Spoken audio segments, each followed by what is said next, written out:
This week on The Travel Show. It's a right royal affair in Sweden. It's one of the best escorts we do. Everyone is out riding through masses of happy people. Hi there. I'm searching street food stalls for breakfast, Filipino style. Looks like a mackerel. Oh, yes. You're gonna walk slow. And I get to sashay away with the golden gaze of Manila. I feel like I've got a lot of makeup on. You look like a star.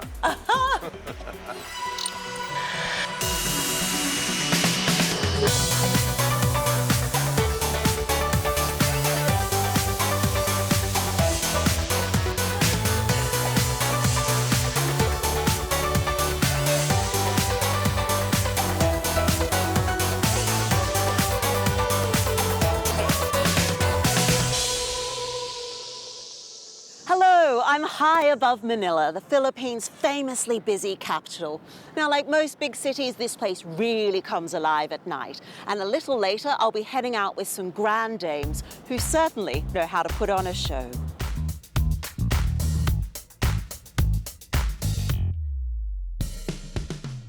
But that's to come later. First up,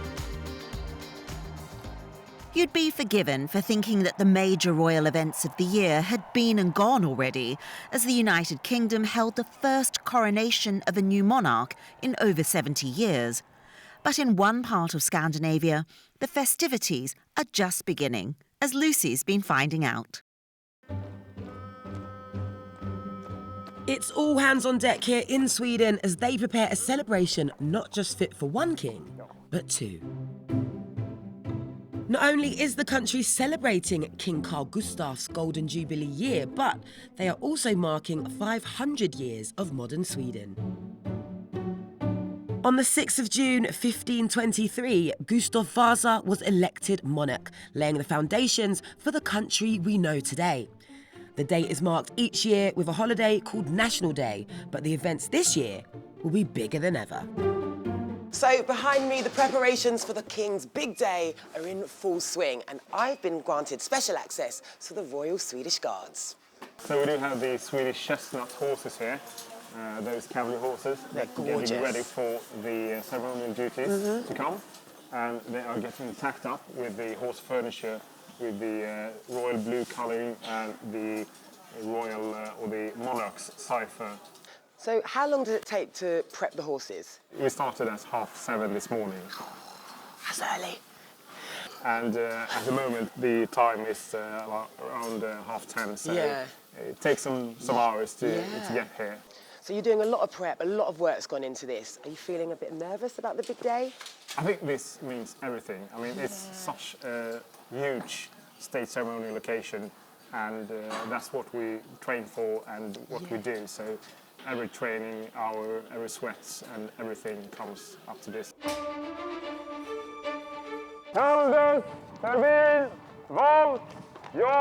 But there's not much time for chatting. These horses must be in tip-top condition, so it's time for an inspection. The horses are just so beautiful. Look at their coats.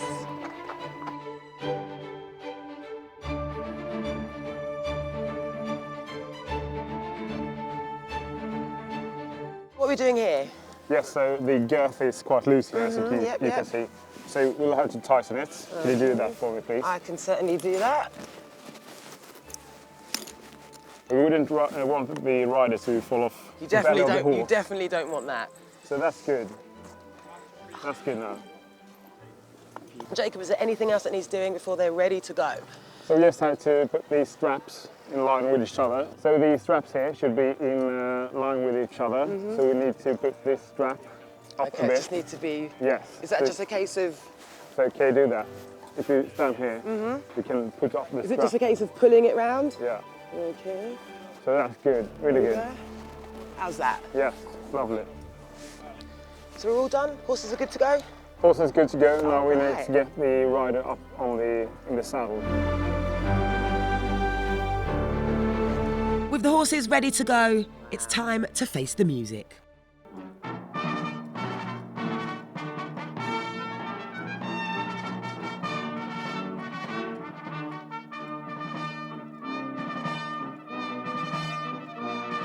Now, firstly, I check that everyone is in the right spot, in the right place. Of course, I look at the uniform, that the kit is clean and so on, but also is a safety perspective. I check the horses' equipment. Yes. So nothing goes ahead without your say-so. So let's talk about, you know, the celebrations on June 6th. How does it feel to be involved in that? It's fantastic, especially the mounted escort. It's one of the best escorts we do. Everyone is out riding through masses of happy people.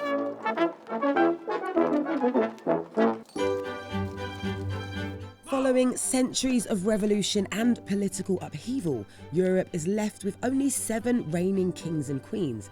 And Sweden's Scandinavian neighbours, Denmark and Norway, also have royal families dating back centuries. So I wanted to know why monarchies have survived in this part of the world. I think we like to keep the tradition going. We don't like to let go of our past that easily. If it's not bad for us, we keep it. We've just had the coronation of King Charles in the UK. Massive spectacle, lots going on. Do you think the same is going to happen here on June 6th? Have you heard the Swedish expression lagom? No, I haven't. It's a word that you can't find in any other language. It's not too little or not too much. It's somewhere in between, and we have we have a word for it. It's lagom. I'm leaving Stockholm and heading out to Gripsholm Castle, which was Gustav Vasa's seat of power 5 centuries ago. And if walls could talk, this place could tell you some tales. As well as being a royal residence till the 1700s, it's also been a prison and seen the rise and fall of many a monarch. This is Gustav Vasa. The man himself. That's a pretty snazzy outfit as well. Who was Gustav Vasa? The accounts differ a bit. There are different ways to view him, but he is considered a bit of a founding father. It is said that he freed Sweden from the Danish oppression in the 16th century. And what about the kind of negative side? Were there obviously people who didn't like Gustav?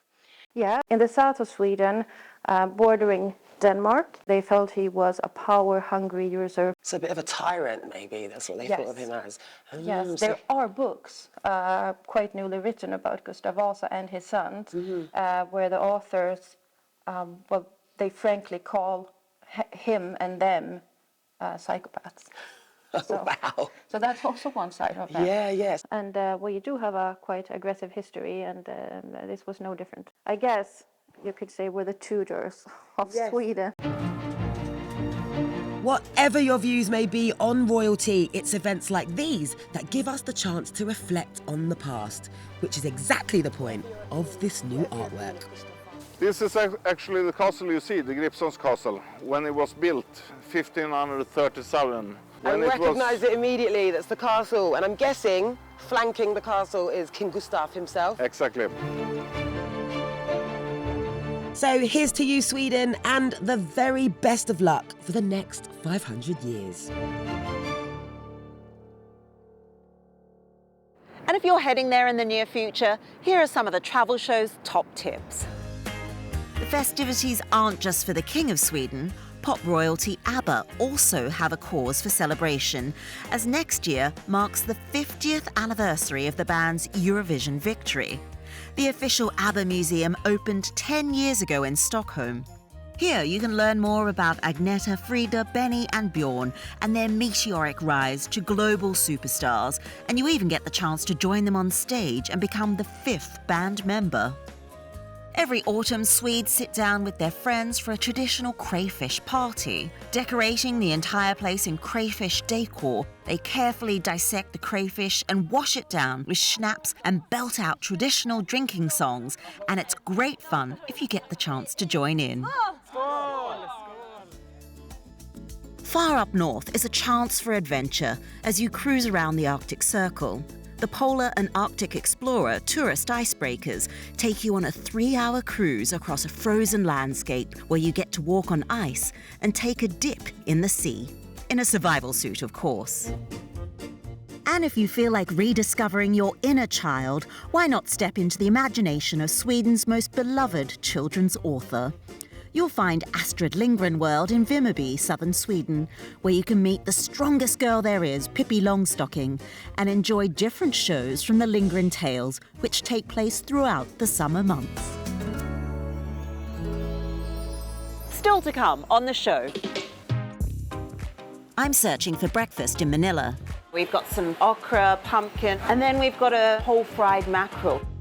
And the Filipino pensioners in drag, a group of performers who've come up with a novel way to help fund their retirement with the aid of some sequins and a whole lot of attitude. So don't go away.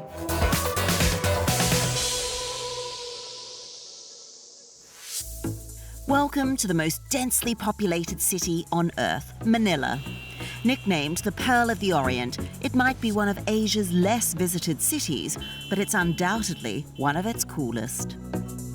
A melting pot of Filipino, Spanish and American influences, which has not only survived, but thrived despite the sometimes terrible traffic and occasional disasters thrown in its path by Mother Nature.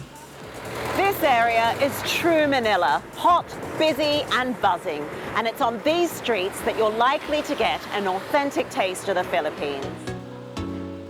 This part of the city is home to many recruitment agencies, so from early in the morning, Filipinos are busy looking for work, meaning street food stalls are everywhere. Right there. From banana fritters to cheese-flavoured donuts to a thick hot chocolate introduced by the Spanish in colonial times, and even balut, which is a fertilised duck egg. I'm not feeling that adventurous. I'm looking for something simple for my breakfast, and with the Philippines being made up of over 7,000 islands, fish can be commonly found on the menu. This is your order, ma'am. Great. So what kind of fish is this? Galunggong. Okay. Looks like a mackerel. Oh, yes. So this looks like a really authentic meal. You know, we've got some vegetables that are locally produced here, okra, pumpkin, aubergine, and some green beans. And then we've got a mackerel, a whole fried mackerel. I must admit, I find a whole fish quite daunting to eat. And then we've got a sauce that I can make my own sauce. So we've got a bit of soya sauce. Apparently Filipinos quite like to make their own sauces. So we've got calamansi, which is a bit like a lime or a kumquat. And then we've got some chili. So we'll add that in as well. And there you go, there's my sauce for the fish. Right, we're gonna slice it from the top here so I get a bit of the meat. I'm always scared of bones in fish like this. I'm gonna try some sauce. It's got a lovely flavor. Although this seems like quite a heavy meal for breakfast. And you know, Filipinos quite like to have this with rice. They have rice with every meal, breakfast, lunch and dinner, sometimes even snack. Did you know with so much rice being made each day, a common mid-afternoon snack is rice soaked in coffee? I'll be sure to try that one later.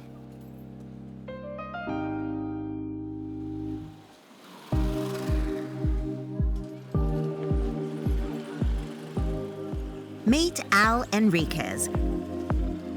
He's 87 years old, and during the day he sells sweets and cigarettes from his wooden cart.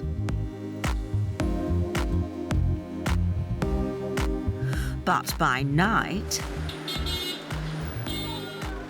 Al becomes Carmen de la Rue,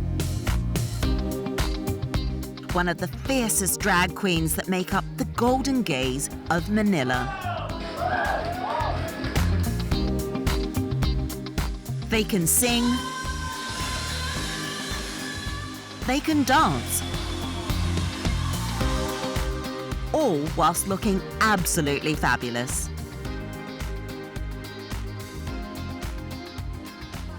And like all good art, there's a message behind their work. More than half of those over 60 years of age and living in the Philippines survive without a pension. Plus, there's few support systems outside of the traditional family setup.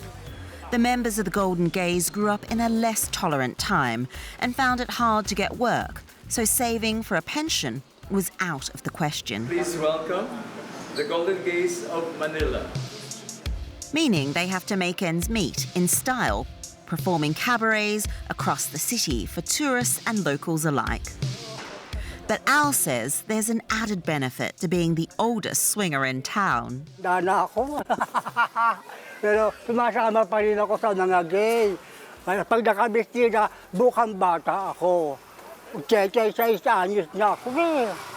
Pero pagkasama ko yung ibang mga gay, sa sayawan namin, nagiging teenager din ako kasi... And can I meet them? Can I meet the rest of the Golden Gate team? Ay, oo, sasama kita ngayon. Gusto mo sumama? Para makilala mo ang Golden Gate. Para makita mo kami lahat. I love Carmen Delarue. What a character! Look at him, he's 87, he's got sparkly makeup still on at like 2 o'clock in the afternoon. Can I carry something? Okay, you want me to carry this and this? All right, okay, let's go. The Golden Gate community was established by lawmaker, AIDS activist and journalist Justo Justo. In the 1980s, he opened his home to gay men living on the streets of Manila, rejected by their own families and society in general. When Justo Justo died in 2012, they lost the house. But in 2018, the current president of the group, Monique Delarue, otherwise known as Ramon Busa, was able to rent a new home for the group. Hi there, ¿cómo estás? Carmen. Hello. Nice to meet you. Papakilala kita. Kasi siya ang presidente namin. Correct, yes. Oo, gusto niyo nakilala. Sabi ko, gusto mo sumama sa akin. Mga members namin. Thank you. Thank you. Hi. Hi. Nice to meet you. Starting my makeover. Well, it looks good so far. I hope it will be down as well. And tell me a bit about this house. This is the home base where everybody does their thing. They have breakfast here, they do their laundry here, they do their cleaning, they do their bath, everything from breakfast down to dinner. We have 19 active members at the moment, and all of the 19 members are performers themselves. There has never been any laws against homosexuality in the Philippines, but same-sex marriage is still not recognized in the country. The Philippines is quite a Roman Catholic, very religious country. Yes. What's the LGBT scene like here? We realized that the tolerance that the society now is giving us is much better than before, because especially those who were born in the 50s, 60s, they really suffered a lot of discrimination. And you will see later on how your grannies, your lolas, perform in front of the audience. Later that evening, and the troupe have been booked for a gig at a local fried chicken restaurant. The shows only happen at the moment when a sponsor agrees to fund or host one, but the dream would be to find a permanent residence where they could earn a regular income. I've been invited along and heard there's a special guest performer who's been added to the bill. What I didn't realise is that special guest is in fact me. Have I got really big eyebrows now? Not that big. I feel like I've got a lot of makeup on. You look like a star. I would like to introduce to you a very special guest. Of course, we have Miss Carmen de London. Is that me? That's you. So a lot of their dresses, their accessories, the makeup has been donated by fans. And I've been given a new look. You've seen the state of my eyebrows? They're huge. I feel like I'm going to some fancy dress party. Can't believe I'm doing this. The first stage is we do some modeling. Okay. We're gonna walk slow. With only a matter of hours till showtime, it was time to flesh out my alter ego, Carmen del London. And look side. Okay. Can you do that? Maybe. Maybe, Okay. let's try. Just follow me, I'm not leaving you. Okay. Let's try with the music.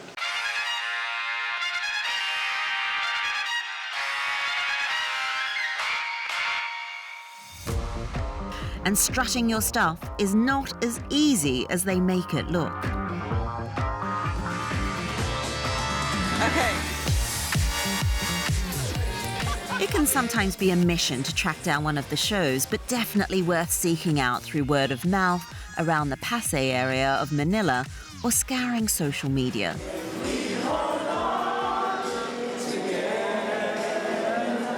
Being on stage with them, and it's clear to see they're more than a company of performers. They're a family to each other. Kada ko dito sa may bandang Pasay, nakita ko ng Pangulo o President ng Golden Gates. Tinanong niya ako kung anong pangalan ko at saan ako nakatira. Pangalan ko si Justin Gonzales, wala akong bahay. Eh bakit? Kasi lumaki ako sa lansangan. Tapos yun po. Tapos hanggang sa nagsimula ang buhay ko sa loob ng Golden Gates. How important is it to find a family or find somewhere to belong? Dahil bilang sa akin, bata pa lang ako, siguro mga 10 years old, naiinggit ako sa mga pamilyang, sa mga namamasyal, pamilya. Dito sa Golden Gates, nakaramdam ako ng pamamahal. Yun nga, tulad ng sabi ko, kung ako, hindi naman kayo mga magulang ko, buong pamilya mo, makapag-aral ka ng mabuti, makapagtapos ka ng gusto mong kurso. Hindi ka tulad, pupusige ako sa pamilya ko. Halimbawa, magkaroon ako ng sariling pamilya, ayokong maranasan ng pamilya ko na yung naranasan ko. Gusto ko happy family, happy ending stuff. This ensemble live their lives to the old performers' mantra that the show must go on no matter what. And by doing that, they've changed so many lives for the better.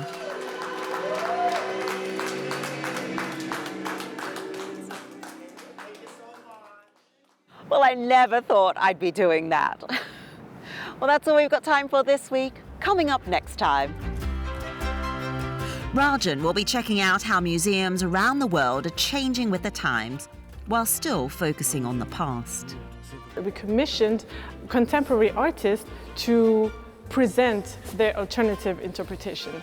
And don't forget, you can follow us on social media. We're in all the usual places, along with more superb travel stories from around the BBC. But until next time, from me and the rest of the team here in Manila, it's goodbye.